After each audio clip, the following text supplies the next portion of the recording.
ഒരുപാട് കാലങ്ങളായിട്ട് ചെയ്യണം വിചാരിച്ച് മാറ്റിവെക്കുന്ന ചില കാര്യങ്ങളുണ്ടാവില്ലേ? അങ്ങനെ ഒരു കാര്യമാണ് എൻ്റെ ലൈഫിൽ ചില മെമ്മറബിൾ മൊമെൻറ്റ്സ് ഡോക്യുമെൻ്റ് ചെയ്യുക.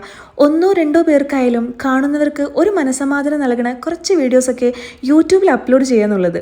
ബട്ട് ദ സോ കോൾഡ് മറ്റുള്ളവരെന്ത് വിചാരിക്കും, നാണക്കേട് എന്നൊക്കെയുള്ള തനി നാട്ടിൻപുറം ചിന്തകൾ ഉള്ളിൽ കൊണ്ട് നടന്നുകൊണ്ട് വേണ്ടാന്ന് വെച്ചു. പക്ഷേ ഇപ്പം ഞാൻ എത്തി നിൽക്കുന്ന ഈ ഒരു ഏജ്, ബാക്കിയുള്ളവർ എന്ത് വിചാരിച്ചാലും എനിക്ക് തേങ്ങയാണ് എന്ന് തോന്നി തുടങ്ങുന്ന ഈ ഒരു ഏജ് തരുന്ന കോൺഫിഡൻസിൻ്റെ പുറത്ത് അങ്ങനെ I am documenting the small videos for myself. So here we go. എൻ്റെ പേര് Aparna. I am basically from Calicut. എനിക്കിതിനെപ്പറ്റി വലിയ ധാരണ ഒന്നുമില്ല കേട്ടോ. ദേ എങ്ങോട്ട് നോക്കണമെന്ന് പോലും മനസ്സിലാവണില്ല. ഇറ്റ്സ് ഓക്കെ, ഇങ്ങനെയൊക്കെയല്ലേ പഠിക്കാം. കുഞ്ഞുനാൾ തൊട്ട് ഡ്രാമ മോണാക്റ്റൊക്കെ ചെയ്യുന്നതുകൊണ്ട് എൻ്റെ ലൈഫിൽ വലിയൊരു ആഗ്രഹമായിരുന്നു പൂനെയിലെ ഫിലിം ഇൻസ്റ്റിറ്റ്യൂട്ടിൽ ചെന്നിട്ട് തിയേറ്റർ ആർട്ട് അല്ലെങ്കിൽ ഡ്രാമ പഠിക്കുക എന്നുള്ളത്.